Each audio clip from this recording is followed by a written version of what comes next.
Terima kasih Anda masih di Gelar Perkara. Tersangka MT mengelabui masyarakat dengan mencantumkan nomor registrasi usaha hingga komposisi bakso terbuat dari daging sapi pilihan pada kemasan. Mungkin di antara Anda pernah mengetahuinya. Lantas bagaimana cara mengenali bakso berbahan daging sapi murni? Simak ulasannya berikut ini.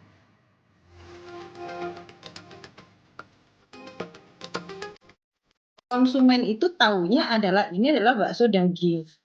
Padahal konsumen sendiri mungkin ada yang punya penyakit-penyakit tertentu yang bisa picu ketika dia makan makanan yang mengandung purin gitu ya. Ini kan mengandung purin. Jadi asam urat menjadi semakin tinggi atau sakit-sakit penyerta yang lain. Ini bisa dilihat dia agak kenyal, agak lembek, dan ini kenyalnya berbeda, seperti lebih padat dan seperti lebih terlihat tekstur dagingnya ya. Iya, bener. Kalau ini dipegang pun udah kenyal-kenyalnya beda.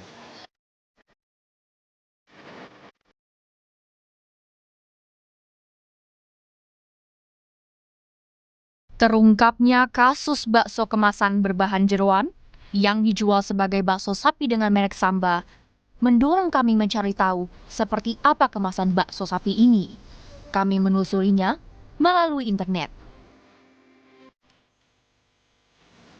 Saudara, inilah bakso sapi kemasan bermerek Samba yang ternyata terbuat dari jeroan sapi, bukan daging sapi murni, seperti klaim yang tertera pada label kemasan. Pada kemasan bakso sapi merek Samba ini, tercantum label halal MUI dan nomor registrasi produk yang diketahui telah kadaluarsa. Produk ini dijual sebagai bakso sapi segar dan dibuat dari daging sapi pilihan. Padahal terungkap, bakso merek Samba dibuat dari bahan utama jeroan dicampur kerongkongan sapi. Terbukti, pelaku menjual produk makanan yang tidak sesuai dengan klaim yang tertulis pada kemasan.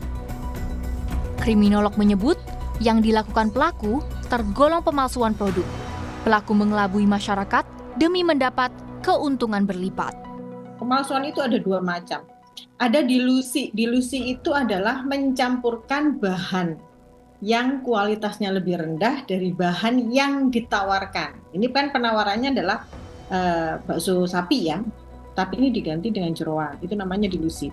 Yang satu lagi adalah substitusi. Substitusi itu mengganti, jadi antara mencampur dan mengganti. Karena bagaimanapun juga mencampur atau mengganti itu pasti akan menurunkan kualitas produksi dari barang itu.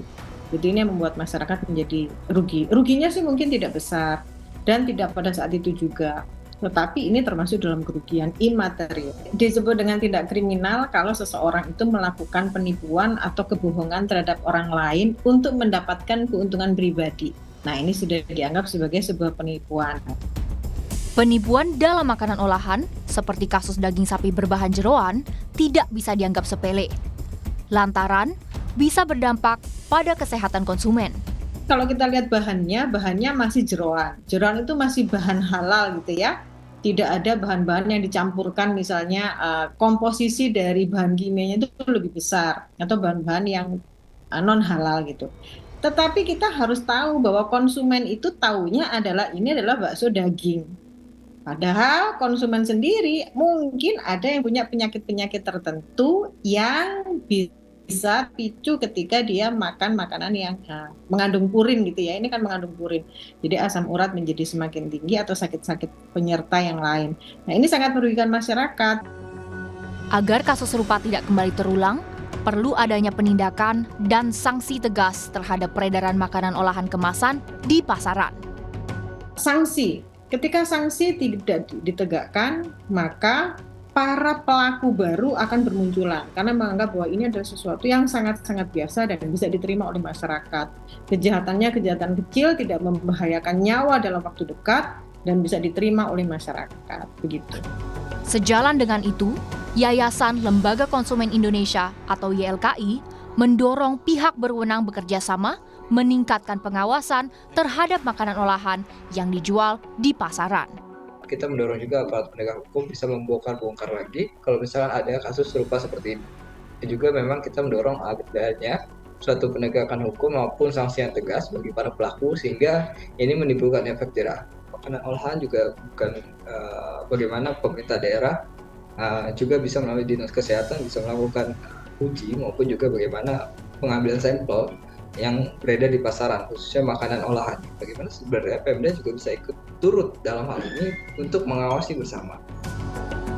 Bagi masyarakat, agar tidak tertipu saat membeli produk bakso sapi kemasan atau produk makanan olahan lain, ada beberapa cara yang bisa dilakukan. Pertama, cek kemasan. Pastikan kondisinya bagus, tidak rusak. Berikutnya, selalu cek label. Biasanya, produsen mencantumkan komposisi makanan hingga sertifikat halal. Cek izin edar. Pastikan produk makanan memiliki izin edar BPOM. Lalu, cek tanggal kadaluarsa.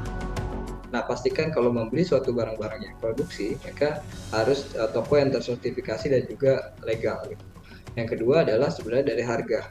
Nah, harga itu juga sebenarnya juga bisa mencirikan bagaimana barang ini asli atau palsu. Tentunya kalau misalnya produksi harga bakso sapi sudah mahal, itu nggak mungkin juga dijual harga murah. Nah, ketika ada harga murah, konsumen juga patut curiga di sana. Ada dua cara untuk memastikan sebuah produk benar-benar memiliki izin edar Badan POM. Pertama, menggunakan komputer atau laptop. Cek melalui tautan resmi Badan POM, yakni cek bpom.pom.go.id. Klik menu produk dan pilih kategori. Masukkan kata kunci, lalu klik cari. Jika produk telah terdaftar di BPOM, akan muncul informasi lengkap terkait produk. Cara berikutnya, install aplikasi BPOM Mobile pada smartphone Anda. Buka aplikasi BPOM Mobile. Pada layar akan muncul beberapa opsi pencarian sesuai kebutuhan. Mulai dari nomor registrasi hingga nama produk. Anda tinggal ketik pada isian kata kunci pencarian. Nah, agar tidak tertipu saat membeli produk bakso sapi kemasan, kita juga perlu mengetahui ciri-ciri bakso yang terbuat dari daging sapi asli. Baru-baru ini, kami menemui seorang pengusaha warung bakso di Jakarta Selatan. Wagino telah menjalankan usaha warung baksonya selama 48 tahun. Saya mengajak Anda untuk belajar secara singkat dan sederhana mengenali bakso berbahan daging sapi asli. Bisa dijelaskan mungkin Pak perbedaan bakso yang saya bawa ini dengan bakso buatan Bapak? Oh iya, terima kasih. Kita lihat itu dalamnya aja kita potong sebentar, potong, mau lihat di dalamnya gimana ya.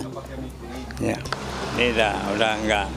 Kayak kenyalnya itu kurang. Kalau daging campuran itu kenyal pun kurang. Campurannya banyak kalau ini. Jadi enggak murni daging asli semua ini. Nah, sekarang mungkin kita bisa bedakan dengan bakso daging yang Bapak buat. Ya.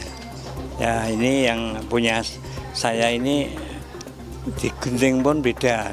Kenyalnya pun beda. Kalau daging yang asli yang murni itu beda tuh, dalamnya agak merah itu kelihatan kan. Berarti kalau secara kasat mata ya Pak, selain dari warnanya yang juga bakso kemasan ini jauh lebih pucat dari bakso yang Bapak buat ini, teksturnya juga sangat jauh berbeda ya Pak. Ini bisa dilihat dia agak kenyal, agak lembek, dan ini kenyalnya berbeda, seperti lebih padat dan seperti lebih terlihat tekstur dagingnya ya? Iya, bener. Kalau ini dipegang pun udah kenyal-kenyalnya beda. Jadi memang selain dari warnanya, kalau bakso kemasan yang tadi saya bawa itu memang terlihat jauh lebih pucat ya Pak? Ya, dan pucat. dari teksturnya juga tadi saat Bapak belah, ini tuh terlihat lebih lembek begitu ya. Kalau bakso yang Bapak buat itu terlihat banyak seratnya. Agar tidak menjadi korban penipuan saat membeli produk makanan olahan dalam kemasan, diharap masyarakat terlebih dahulu mengenali produk makanan olahan yang akan dibeli.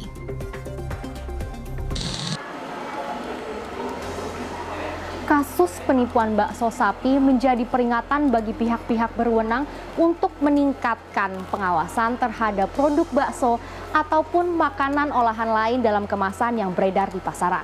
Masyarakat harus lebih teliti dalam membeli dan memilih produk-produk makanan olahan yang beredar di pasaran. Pastikan produk tersebut sudah mengantongi izin BPOM dan memiliki sertifikat halal resmi.